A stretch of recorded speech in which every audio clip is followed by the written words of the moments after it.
ជំរាបសួរប្រិយមិត្តនិងបងប្អូនទាំងអស់គ្នាថ្ងៃនេះ admin ខេបឡៃត្រឡប់មកវិញហើយនឹងសម្រាប់ជូនសាច់រឿងភាគបន្តកម្ពុជាអ្នកប្រយុទ្ធញាក់ងារសង្កាត់គីម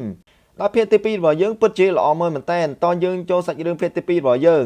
ងដោយភាគទី2របស់យើងបានចាប់ដើមឡើងដោយឃើញថាមានឈុតឆាកត្រឡប់ថយក្រោយនៅឆ្នាំ2008នៅអង្គភាពចូលសិននៅខេត្តហ្គាំងវ៉ាន់ដោយលោកគីមពេលនោះត្រូវបានគេបញ្ជាឲ្យទៅសម្លាប់ប្រតិបត្តិការសម្ងាត់កូរ៉េខាងត្បូងចំនួន2នាក់និងមន្ត្រីការទូតចំនួន1នាក់ដោយលោកគីមបានចេញប្រតិបត្តិការតែម្នាក់ឯងជាពិសេសលោកគីមបានទៅសម្លាប់អនុប្រធានគីមយ៉ុងសុងដែលគាត់គឺជាផ្នែកមួយនៃការិយាល័យស៊ើបការសម្ងាត់ទូទៅស្ដីទីកូរ៉េខាងត្បូងពេលនោះឃើញថាលោកគីមក៏បានកាក់ឡានរបស់លោកសុងហើយក៏បានបាញ់សម្លាប់កូនចៅរបស់លោកសុងទាំងអស់គ្នាពេលនោះឃើញថាលោកគីមក៏បានឲ្យលោកសុងជិះទៅជាមួយហើយក៏លោកគីមក៏បានជិះទម្លាក់ស្ពានដើម្បីឲ្យលោកសុងបានស្លាប់ជាមួយគ្នាពេលនោះឃើញថាលោកគីមក៏បានរត់គេចខ្លួនបានដោយឃើញថាពលរដ្ឋជាច្រើននៅប្រទេសកូរ៉េខាងត្បូងបានផ្សាយព័ត៌មានពីការស្លាប់របស់លោកសុងដោយការសម្លាប់លោកសុងនឹងពីទាហានកូរ៉េខាងជើងបន្ទាប់ពីបេសកកម្មរបស់គាត់បានជោគជ័យគាត់ក៏បានប្រញាប់ទៅប្រទេសពេទ្យដើម្បីមើលថែប្រពន្ធរបស់ខ្លួនកំពុងតែសម្រាលកូននៅប្រទេសពេទ្យមួយកន្លែងបន្ទាប់មកឃើញថាប្រពន្ធរបស់ខ្លួនក៏បានសម្រាលកូនហើយឃើញថាគ្រូពេទ្យក៏បានមកប្រាប់លោកគីមថាប្រពន្ធរបស់ខ្លួនរស់មិនយូរទៀតទេ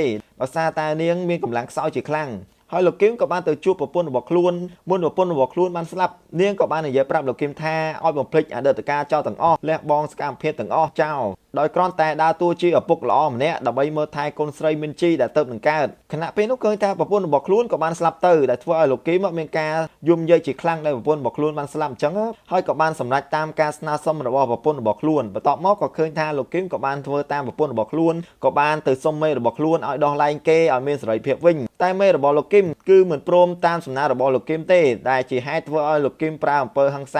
ទាំងចាប់បង្ខំមេរបស់ខ្លួនឲ្យយកព្រមដោយបានប្រើការគំរាមសម្រាប់មេរបស់ខ្លួនដោយលោកគីមពេលនោះក៏បាននិយាយប្រាប់មេរបស់ខ្លួនថាគេបានធ្វើរឿងគ្រប់យ៉ាងតាមមេរបស់ខ្លួនចង់បានហើយបើមិនព្រមអនុញ្ញាតឲ្យលោកគីមមានសេរីភាពទេលោកគីមនឹងកម្ចាត់និងសម្លាប់អង្គការនេះចោលទាំងអស់ហើយពេលហ្នឹងមេរបស់លោកគីមក៏បានយកព្រមទៅដោយឃើញថាលោកគីមក៏បានចាប់ដើមផ្លាស់ប្ដូរជីវិតរបស់ខ្លួនដោយដើរតួជាឪពុកដ៏ល្អម្នាក់ដើម្បីមើលថែកូនស្រីរបស់ខ្លួនមិនជីតាំងពីតូចមកដោយឃើញថាលោកគីមបានមើលថែមីនជីបានយ៉ាងល្អណាស់គាត់ពិតជាស្រឡាញ់កូនស្រីរបស់ខ្លួនជាខ្លាំងដោយលោកគីមបានមើលថែមីនជីតាំងពីតូចរហូតដល់ធំពេញវ័យបន្ទាប់មកឃើញថាឈុតកាត់មកសម័យបច្ចុប្បន្នវិញដោយថយក្រោយបន្តិចដោយឃើញថា gangster មួយក្រុមបានមករកណាមហ៊ូនហើយក៏បានចាប់ណាមហ៊ូនទៅកន្លែងស្ងាត់មួយហើយក៏បានវាយណាមហ៊ូនជាច្រើនដៃដែលធ្វើឲ្យណាមហ៊ូនរបួសពេញនឹងហ្មងដោយ gangster សាឡាម្នាក់ហ្នឹងក៏បានយកទូរស័ព្ទរបស់ណាមហ៊ូនដើម្បីក្លែងបន្លំជាណាមហ៊ូនក៏បានផ្ញើសារទៅមីនជីដើម្បីឲ្យមីនជីមកសាលារៀនខណៈពេលនោះឃើញថាមីនជីក៏បានមកដល់សាលារៀនដោយមិនបានជួបណាមហ៊ូនទេក៏បានជួបក្រុម Harry ទៅវិញដោយ Harry ក៏បានកុហកមីនជីថាណាមហ៊ូនគឺមិនបានមកទេដោយសារតែគាត់មិនស្រួលខ្លួនហើយក៏បានយកមីនជីទៅធ្វើបាបដោយ Harry ក៏បានទះទៅលើមីនជីមួយដៃពេញទំហឹងដោយមីនជីពេលហ្នឹងគឺមិនបានតដៃជាមួយនឹង Harry ទេហើយក៏បាននិយាយប្រាប់ Harry ថាឲ្យឈប់ត្រឹមនឹងទៅគេបានផ្ទេរទៅសាលារៀនដោយបំណងប្រាថ្នារបស់ Harry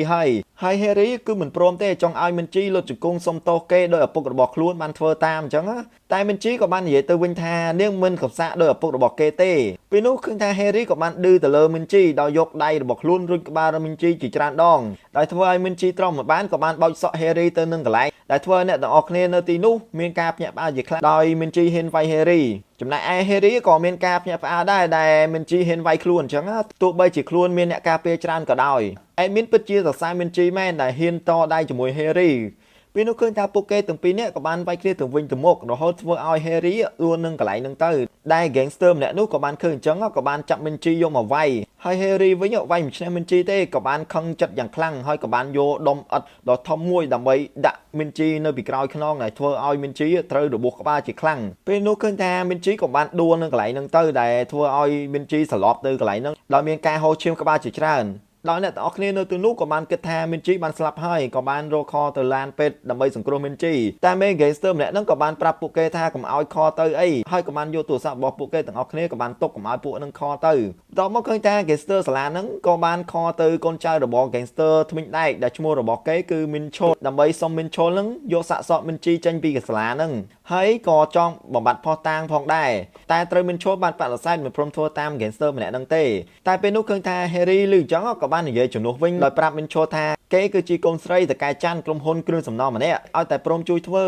ចង់បានអីប្រាប់នាងមកតែពេលនោះឃើញថាលោកធីបក៏បានឮថា Harry គឺជាកូនចៅរបស់លោកច័ន្ទអញ្ចឹងហ ហើយលោកធីបក៏បានយកព្រមជួយយកសាកសពមីនជីចេញពីទីកន្លែងនោះទៅដោយលោកធីបបានគិតអ្វីមួយទៅលើមេរបស់ខ្លួនលោកចាន់ហើយក៏បានយកព្រមជួយហេរីខណៈពេលនោះឃើញថាពួកគេក៏បានមកយកសាកសពមីនជីដាក់ចូលក្នុងឡានរបស់ខ្លួននៅខាងក្រោយឡានបន្ទាប់មកឃើញថាពួកគេទាំងអស់គ្នាក៏បានបើកឡានចេញពីកន្លែងហ្នឹងទៅដោយហេរីគឺនៅក្នុងឡានហ្នឹងដែរហើយហេរីក៏បានប្រាប់ឲ្យពួកគេធ្វើយ៉ាងម៉េចដើម្បីបំបត្តិភស្តុតាងកុំឲ្យសរូបរាងកាយអសោះហើយលោកធីបក៏បានប្រាប់ទៅវិញថាគេនឹងកំទេចសាកសពនឹងចោលដោយវះនឹងយកគ្រឿងក្នុងទាំងអស់ទៅបោះចោលនឹងសមុទ្រនឹងកប់នៅក្នុងភ្នំផងដែរដើម្បីបំបត្តិភស្តុតាងហើយហេរីលើអញ្ចឹងរៀងទុកចិត្តក្រុម gangster នឹងដែរហើយហេរីរៀងភ័យបន្តិចដោយសារតែនាងមិនដែលធ្វើរឿងអញ្ចឹងពីមុនទេបន្ទាប់មកឃើញថាពួកគេទាំងអស់គ្នាក៏បានជួនហេរីទៅដល់ផ្ទះរបស់ហេរីវិញដោយលោកធីបក៏បានប្រាប់ហេរីថារឿងហ្នឹងគឺហាមប្រាប់ប៉ារបស់ខ្លួនជាដាច់ខាតកុំឲ្យប៉ារបស់ខ្លួនបានដឹងដោយទឹកមុខរបស់ Harry មានការភ័យជាខ្លាំងពេលនោះដោយពេលនោះឃើញថាលោកធីបមិនដឹងគិតអ្វីក្នុងខ្លួនទេដែលសម្លឹងទៅមើលទៅប្រហែលជាកំពុងតែចង់ធ្វើបាបប៉ារបស់ Harry លោកចាន់នឹងបន្ទាប់មកក៏ដល់ឈុតបញ្ចប់នៅចុងភាគទី1របស់យើងដោយលោកគឹមកំពុងតែទិញក gangster ដែលបានធ្វើបាបកូនស្រីរបស់ខ្លួនមីនជីហើយក៏បានសួរ gangster ម្នាក់ហ្នឹងតើមីនជីនៅកន្លែងណាហើយ gangster ម្នាក់ហ្នឹងក៏បានប្រាប់ទីតាំងនិងឈ្មោះ gangster ម្នាក់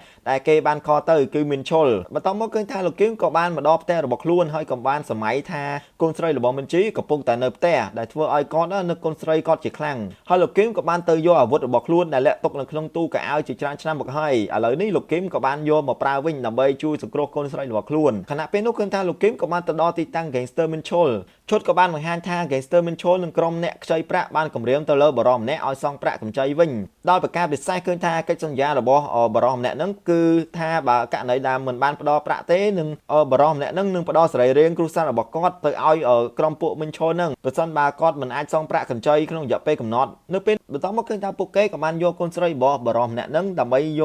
ទៅវះកាត់យកសេរីរាង្គផ្លាស់ប្ដូរនឹងប្រាក់ដែលបរិសនឹងចម្ពាក់ពួកគេអញ្ចឹងបន្ទាប់មកក៏ឃើញថាលឺសំឡេងកណ្ដឹងរោឃើញថាពួកគេស្មានតែជាអ្នក delivery ដឹកម្ហូបឲ្យពួកគេអញ្ចឹងពួកគេក៏បានបើកទ្វារទៅដល់ខណៈពេលនោះឃើញថាលោកគឹមក៏បានធាក់ gangster ម្នាក់នោះនឹងផ្លោងហ្មងពេលនោះឃើញថាលោកគឹមក៏បានវាយគ្នាទៅវិញទៅមកជាមួយនឹងពួក gangster នឹងដែលធ្វើឲ្យពួក gangster នឹងបាក់ស្បាតហ្មងវាយមិនឆ្នះលោកគឹមទេដោយលោកគឹមពេលនោះក៏បានឃើញក្មេងស្រីកំពុងតែសម្លប់ស្មានតែពូម្នាក់នោះបានសម្លាប់កូនស្រីរបស់ខ្លួនហើយក៏បានយកពូថៅគប់ទៅលើពូម្នាក់ហ្នឹងដែលជាហេតុធ្វើឲ្យពូម្នាក់ហ្នឹងមានរបួសជាខ្លាំងហើយលោកគឹមក៏បានចូលទៅក៏បានឃើញថាគេមិនមែនជាកូនស្រីរបស់ខ្លួនទេហើយក៏បានដាក់ពូម្នាក់ហ្នឹងមួយដៃទៀតទៅដែលធ្វើឲ្យលោកគឹមជួយសង្គ្រោះក្មេងស្រីម្នាក់ហ្នឹងទាន់ពេលវេលាតើមកឃើញថាលោកគឹមក៏បានដើរចូលបន្ទប់របស់មីនឈុលហើយក៏បានវាយពួកនឹងឡើងរៀបម្ដងដែលជាហេតុធ្វើឲ្យមីនឈុលមានការភ័យហើយក៏បានរត់ចេញពីទ្វារបង្អួចហ្នឹងទៅតែជាអកុសលអីរត់មិនផុតពីលោកគឹមទេដោយសារតែលោកគឹមពិតជាឆ្លាតមែនដោយសារលោកគឹមពីមុនជាអ្នកស៊ើបអង្កេតជាអ្នកភ្នាក់ងារសម្ងាត់ផងលោកគឹមបានដាក់អន្ទាក់ខ្សែសពិឃាតដែលធ្វើឲ្យមីនឈុលបានដួលនឹងកន្លែងហ្នឹងទៅគឺរត់មិនរួចទេហើយលោកគឹមក៏បានដើរមកហើយក៏បានថែមមួយដៃទៅលើមីនឈុលហ្នឹងទៅបន្ទាប់មកឃើញថាឈុតក៏បានកាត់ទៅប៉ោះប៉លេសវិញដល់ឃើញថាលោកស៊ូកំពុងតែចោកគប់បន្ទាប់ពីការឆ្លោះប្រកែកគ្នារបស់លោកឈុលនៅភោជនីយដ្ឋានមួយកន្លែងកាលពីយប់មិញហើយលោកស៊ូក៏បានតវ៉ាសុំឲ្យគេដោះលែងគាត់ទៅដោយគាត់សុំឲ្យលោកឈុលជួយនិយាយជាមួយប៉ូលីសតែលោកឈុលគឺមិនបានជួយនិយាយទេហើយលោកឈុលបែរជាកេងទៅវិញដែលធ្វើឲ្យលោកស៊ូមានការខឹងលោកឈុលជាខ្លាំងពេលនោះឃើញថាប៉ូលីសនោះគឺមិនព្រមដោះលែងលោកស៊ូទេលុះត្រាតែរកភស្តុតាងបានច្បាស់លាស់ពីកាមេរ៉ា CCTV ហើយឈុតក៏បានកាត់ទៅពួកអ៊ុតក្អៅនៅខាងក្រោមផ្ទះរបស់លោកគឹមវិញដល់ឃើញថ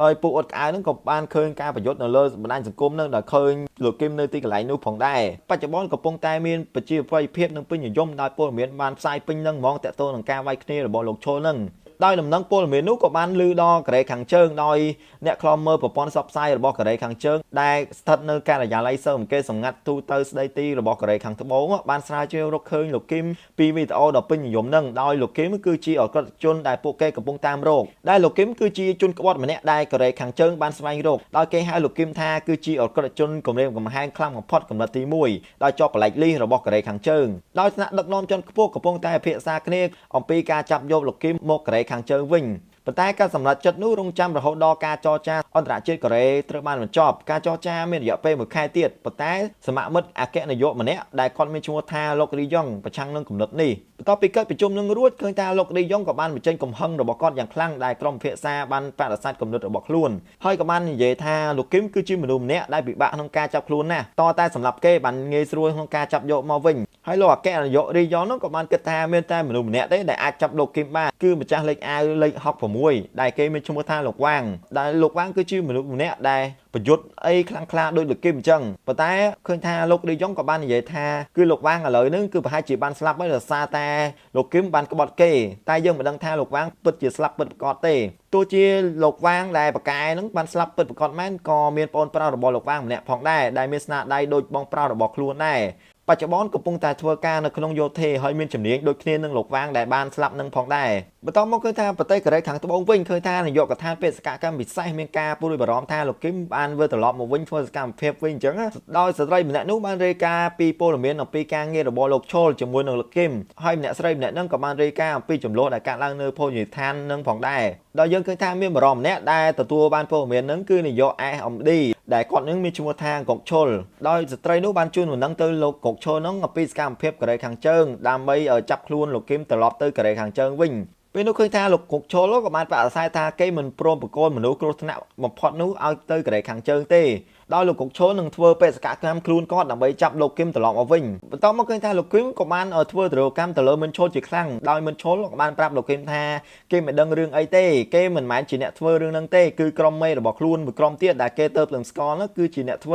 ើតែលោកគឹមក៏បានឲ្យមិនឈុលតាក់ទងទៅក្រុមហ្នឹងទៅតែមិនឈុលក៏បានប្រាប់ទៅលោកគឹមថាតើតាក្រុមហ្នឹងបានតាក់ទងមកខ្លួនមុនបានគេអាចតាក់ទងនឹងក្រុមហ្នឹងបានពីព្រោះការតាក់ទងរបស់ពួកគេគ្រាន់តែជាការអញ្ជើញឲ្យជជែកក្រុមបណ្ដោះអាសន្ននៅលើ Telegram ទេបន្ទាប់ពីការងាររបស់ពួកគេបានបញ្ចប់ហើយពួកគេនឹងលុបឆាតនឹងចោលទាំងអស់យើងមិនអាចតាក់ទងទៅគេមុនទេហើយមិនឈុលក៏បាននិយាយលក់លុយទៅលោកគឹមថាប៉ូលីសនឹងមកចាប់លោកជាមិនខានហើយក៏បាននិយាយឌឺលោកគឹមថាដោយសារតែគាត់គឺជាអនិច្ចជនអញ្ចឹងច្បាប់នឹងអនុគ្រោះគាត់ជាមិនខានហើយក៏បានសោកឌឺលោកគឹមទៅតែពេលនោះឃើញថាលោកគឹមទ្រាំមិនបានក៏បានយកកំភ្លើងចង្អុលគម្រាមទៅលើមិនឈុលនឹងហើយក៏បានបាញ់មិនឈុលមួយគ្រាប់ទៅលើជើងទៅពេលនោះឃើញថាលោកគឹមក៏បាននិយាយសម្លុតទៅលើមិនឈុលថាបើកូនស្រីរបស់ខ្លួនបានស្លាប់ពួកក្រុមពួកឯងនឹងស្លាប់ទាំងអស់ពេលនោះឃើញថាទូរស័ព្ទរបស់មិនឈុលក៏បានរោជាមួយនឹងសម្លេងសារមួយទៅលោកគឹមឃើញអញ្ចឹងលោកគឹមក៏បានយកមកមើលទៅដោយក្នុងសារនោះក៏បានសរសេរឲ្យមិនឈុលធ្វើឲ្យប្រកាសថាក្រុមរបស់ខ្លួនបិទមាត់មិននិយាយអ្វីទាំងអស់តាក់ទងនឹងក្មេងស្រីដែលគេយកទៅហើយលោកគឹមឃើញអញ្ចឹងមានការតបសុតជាខ្លាំង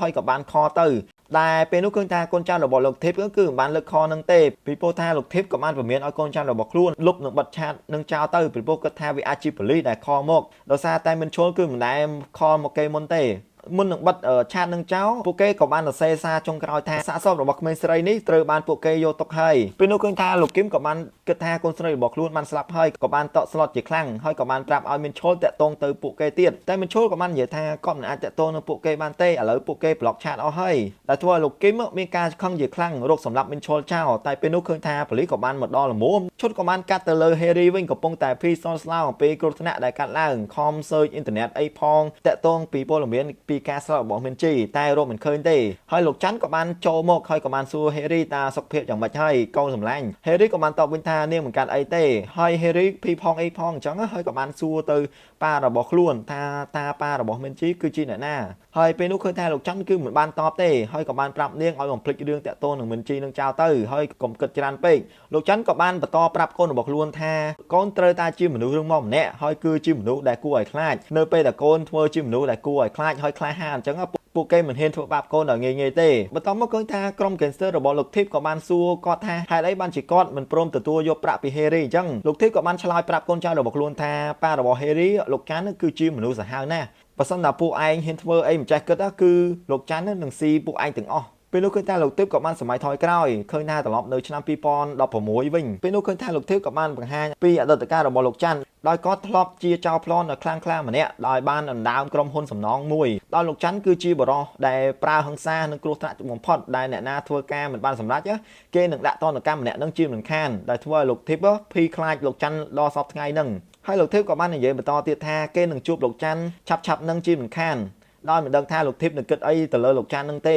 គណៈពេលនោះលើឃើញថារថយន្តប៉ូលីសមួយគ្រឿងកំពុងតែនាំលោកគឹមទៅប៉ប៉ូលីសដោយលោកគឹមបានបាក់ទឹកចិត្តយ៉ាងខ្លាំងដោយដឹងថាកូនស្រីរបស់ខ្លួនមិនជាបានស្លាប់ហើយបន្ទាប់មកឃើញថាក្រុមចោរកម្មម្នាក់បានលួចចូលទៅប្រទេសកូរ៉េខាងត្បូងទៅតាមសមុទ្រដោយចោរកម្មម្នាក់នេះមានឈ្មោះថាលោកសុងគឺជាប្អូនប្រុសរបស់លេខ66ដែលជាលោកវាងនឹងដោយមានភារកិច្ចសម្រាប់លោកគឹមដែលទទួលបញ្ជាពីអគ្គនាយករីយ៉ុងដែលចោរកម្មលោកសុងនឹងក៏បានខឹងលោកគឹមជាខ្លាំងដែលបានក្បត់និងសម្លាប់បងប្រុសបង្កើតរបស់ខ្លួនគឺលោកវាងនឹង ได้លោកគឹមនិងលោកវាងបានធ្វើបេសកកម្មជាមួយគ្នាពីមុនហើយលោកគឹមក៏បានលួចក្បត់នឹងលោកវាងនឹងបន្ទាប់មកឃើញថាលោកសុងក៏បានទៅជួបអ្នកគ្រប់គ្រងស៊ីឈ្នួលនៅកូរ៉េខាងជើងម្នាក់ដែលគាត់រស់នៅកូរ៉េខាងត្បូងដែលបានផ្ដល់ឲ្យគាត់នៅទីតាំងចុងក្រោយរបស់លោកគឹមគឺនៅស្ថានីយ៍ប៉ូលីសដោយផ្ដល់ឲ្យគាត់នៅរថយន្តនិងកំភ្លើងផងដែរដើម្បីទៅសម្លាប់លោកគឹមនឹងខណៈពេលនោះក៏ឃើញថាហាន់ស៊ូក៏បានត្រូវបានដោះលែងដោយគាត់បានត្អូញត្អែពីអាកប្បកិរិយាស្ងប់ស្ងាត់របស់លោកឈុលខណៈពេលដែលគាត់ដើរចោះឃើញថាគាត់ក៏បានដើរទៅជិតលោកសុងដោយលោកស៊ូរៀងសង្ស័យនឹងលោកសុងដែរដែលគាត់គិតថាប្រហែលជាគាត់ច្រឡំមនុស្សហើយដល់គាត់រៀងហីទៅ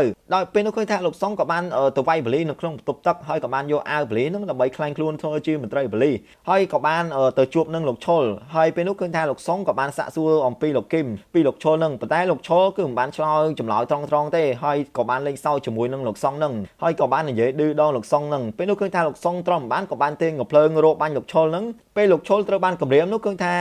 លោកឈុលក៏បាននិយាយបង្ហាញតាក់ទងអាស័យដ្ឋានបច្ចុប្បន្នរបស់លោកគឹមប្រាប់ទៅលោកសុងនឹងបន្ទាប់ពីលោកសុងបានដឹងពីអាស័យដ្ឋានផ្ទះរបស់លោកគឹមហើយលោកសុងក៏បានចេញទៅពេលនោះឃើញថាលោកឈុលក៏បានធ្វើល្បិចជាមួយនឹងប៉ូលីសហើយក៏បានវាយអ្នកទោសម្នាក់ឲ្យប្រកាច់ហើយពេលនោះឃើញថាប៉ូលីសក៏បានចូលមកជួយដែលជាឱកាសដែលលោកឈុលអាចរត់គេចខ្លួនបានហើយក៏បានចាក់សោប៉ូលីសនៅខាងក្នុងនឹងសិនទៅបន្ទាប់មកក៏ឃើញថាលោកធីបកំពុងតែស្ដាប់ការថតសម្លេងរបស់គាត់ជាមួយនឹងហេរីខណៈពេលដែល gangster របស់គាត់កំពុងតែវាយទៅលើបរិសម្នាក់ដើម្បីឲ្យបរិសម្នាក់នឹងសញ្ញេដើម្បីចាក់ចេញពីដីរបស់ខ្លួនបន្ទាប់មកឃើញថាលោកធីបក៏បានចេញពីកន្លែងនឹងទៅហើយក៏បានបើកប្រម៉ោយរថយន្តនៅខាងក្រោយឡានរបស់គាត់ដើម្បីមើលសាកសពមីនជីតាមមិនហើយឥឡូវពេលនោះឃើញថាលោកធីបក៏បានស្ដីបន្ទោសទៅលើបព្វពួករបស់គាត់ដែលមិនបានបិទបាំងទៅលើសាកសពរបស់មីនជីប៉ុន្តែឃើញថាពួកគេទាំងអស់គ្នាមិនដឹងថាមីនជីនៅរស់ទេមិនយូរប្រហែលឃើញថាដៃរបស់មីនជីក៏បានកម្រើកឃើញថាមីនជីគឺមិនទាន់បានស្លាប់ទេចំណែកឯលោកគឹមវិញកំពុងតែកាត់ទុកម្នាក់ឯងក្នុងប៉ោះប៉ូលីសដោយគិតថាកូនស្រីរបស់ខ្លួនបានស្លាប់ហើយដោយប៉ូលីសក៏បានសួរទៅលោកគឹមតែលោកគឹមគឺមិនបាននិយាយសូម្បីតែមួយម៉ាត់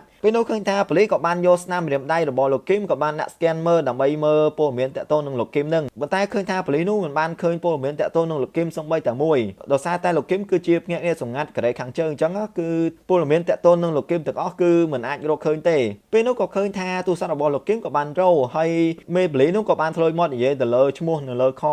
ការហៅនឹងថាកូនស្រីរបស់ខ្លួនពេលនោះលោកគឹមលើចុងក៏បានវាយប៉ូលីសក្នុងនឹងហើយក៏បានយកទូរស័ព្ទរបស់ខ្លួនមកឆ្លើយដោយស្មានថាកូនស្រីរបស់ខ្លួនបានខលមកពេលនោះលោកគឹមក៏បាននិយាយខលនឹងទៅហើយក៏បានសួរថាតើជាកូនស្រីរបស់ខ្លួនមានជីមែនដោយពេលនោះយើងមិនដឹងថាមានជីជាអ្នកខលឬជាអ្នកណាជាអ្នកខលទេដោយភាគទី2របស់យើងបានបញ្ចប់ត្រឹមនឹងទៅចាំមើលថាភាគទី3របស់យើងលោកគឹមនឹងជួបឧបសគ្គអ្វីខ្លះតម្រាំនឹងជួយកូនស្រីរបស់ខ្លួនអ្នកនរគ្នាកុំភ្លេចជួយ Subscribe Channel Admin អ្នកមួយផងណាជួបគ្នានៅភាគទី3របស់យើងបាយបាយ